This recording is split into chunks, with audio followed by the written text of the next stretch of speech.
Hello mga ka-viewers, shout out po sa inyong lahat at magandang araw po. Welcome back sa channel ko kung saan totoo lang ang usapan, walang halong hate at chismis. Ngayon, pag-uusapan natin ang mainit-init na issue tungkol kay Medeth at ang relo na galing sa sponsor na para daw kay James.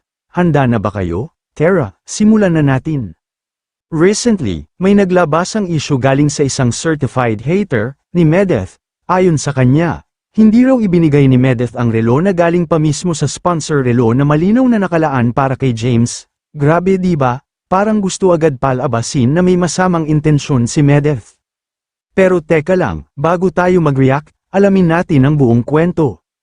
Paliwanag ni Medeth, nakalimutan lang daw niyang dalhin ang relo sa mismong araw ng bigayan, nakasabit pa nga raw ito sa kwarto niya, meaning nandun pa rin, safe, at hindi naman nawala o sinarili. Natural lang naman sa isang tao na mabisi o makalimot paminsan-minsan, lalo na kung maraming inaasikaso.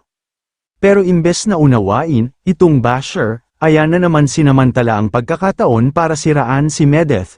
Pinapalabas na parang may masamang balak siya o inangkin ang relo, malisyoso na kung malisyoso, di ba?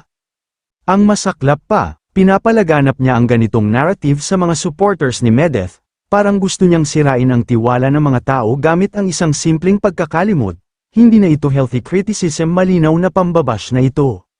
Guys, isipin natin, kung ikaw si Medeth at totoo naman na nakalimutan mo lang, hindi ba't nakakainis din yung bigla ka nalang huhusgahan? Hindi lahat ng pagkukulang ay may masamang dahilan, hindi porket may hindi nagawa ay masama na agad ang intensyon. At come on, para kay James yung relo. Bakit naman iinteresan pa yun ni Medeth kung alam niyang para talaga sa kanya yun? Nagpaliwanag na nga siya.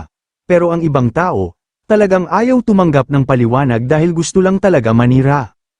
Kaya sa mga nanunood ngayon, paalala lang, huwag agad magpadala sa mga paninira, lalo na kung galing sa mga taong halata namang may personal na galit o inggit. Bigyan natin ng benefit of the doubt ang mga content creator na patuloy na nagtatrabaho ng maayos.